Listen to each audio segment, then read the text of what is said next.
সরকার সাময়িক সরকার যারা গঠন করবে তাদেরকে এই লড়াইয়ের অংশীদার হতে হবে।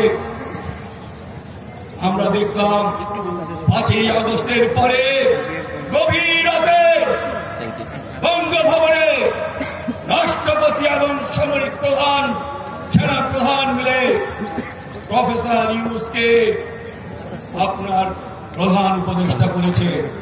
আন্দোলনের যারা সংস্থা ছিল, আন্দোলনের যারা নেতা ছিল, ছাত্ররা ছাড়া আর কাউকে কোনো কথা জিজ্ঞেস করা হয় নাই। প্রফেসর ইউনূসকে আনা হয়েছিল ব্র্যান্ড ইউনূস হিসাবে, বলা হয়েছিল ইউনূস সাহেব একটা ব্র্যান্ড। এই ব্র্যান্ড যদি আমাদের ক্ষমতায় আসে তাহলে সারা পৃথিবী থেকে আমরা সাহায্য পাবো, সহযোগিতা পাবো, আমাদের সমস্যার সংকট সমাধান হবে। আমি আজকে এখানে দাঁড়িয়ে বলতে চাই, ব্র্যান্ড ইউনূস ব্যর্থ হয়েছে বাংলাদেশের মানুষের পরিবর্তন। প্রচুর চেয়ার খালি, প্রচুর, কাউকে বললে এনে দিন, ভলান্টিয়ারদের বললে এনে দিন। বাংলাদেশের মানুষের বৈষম্যের ভালো ইউনূস সাহেব যেই সংস্কার কমিটি করেছেন, 11টা সংস্কার কমিটি করেছেন, কিন্তু কৃষকের জন্য কোন সংস্কার কমিটি করেন নাই, ছাত্রদের জন্য কোন সংস্কার কমিটি করেন নাই। ঐক্যমত্য কমিশন যেই 6টা কমিশন নিয়ে আলোচনা করেছে তাতে মানুষের জীবন মান পরিবর্তন করার কোন কথা নাই। আছে কিভাবে দেশকে আরো বর্জনা ধনিয়া দেশকে আরো কিভাবে শাসন করবে সেই বিষয়ে। প্রিয় বন্ধুরা আমার, আমি আমার বক্তব্য দীর্ঘায়িত করবো না, শুধু বলবো আজকে যারা দেশকে, দেশের ক্ষমতাকে আত্মসাৎ করতে চায়, দেশকে শাসন করার জন্য বলতে চায়, আপনারা আমাদের দেখেন নাই, অন্যদের দেখেছেন, তাদের সম্পর্কে এই সরকার যেই 2025 সালের 3রা জুন যে অধ্যাদেশ জারি করেছে, সেই অধ্যাদেশের নাম হচ্ছে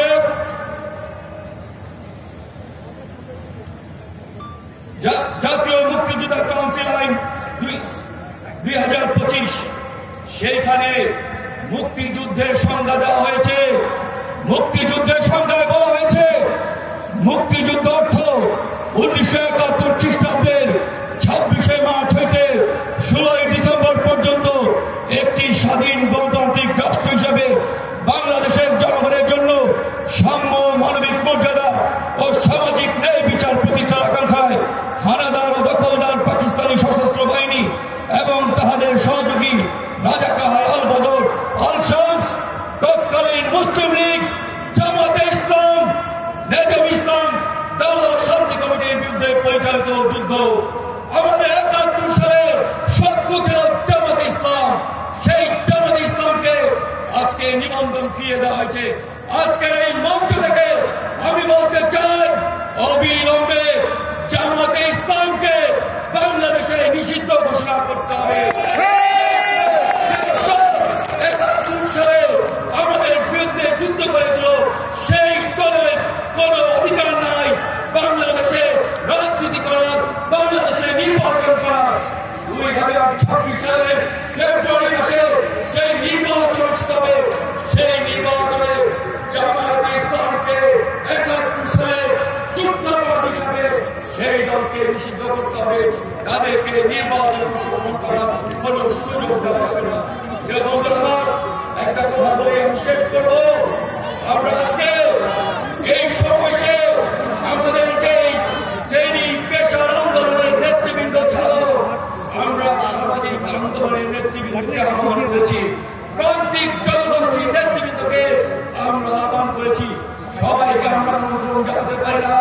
একটি শর্ত, প্রান্তিক জনগোষ্ঠীর রাজনৈতিক কর্মশনে 55টা গ্রুপ সেইখানে তারা আলোচনা করেছে।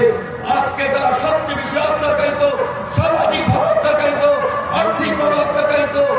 সেই অত্যাচারের বিরুদ্ধে আজকে সামাজিক আন্দোলন করতে হবে। আমাদের শ্রেণী আন্দোলনের পাশাপাশি এই সামাজিক আন্দোলনের মধ্যে দিয়ে একটা নতুন বাংলাদেশ করতে হবে, একটা বৈষম্যহীন বাংলাদেশ, একটা সমাজতান্ত্রিক বাংলাদেশ গড়ে তুলতে হবে। এই কথা বলে আপনাদের সবাই সবাইকে ধন্যবাদ জানিয়ে আমি আমার বক্তব্য শেষ করছি। সবাই ভালো থাকবেন, সুস্থ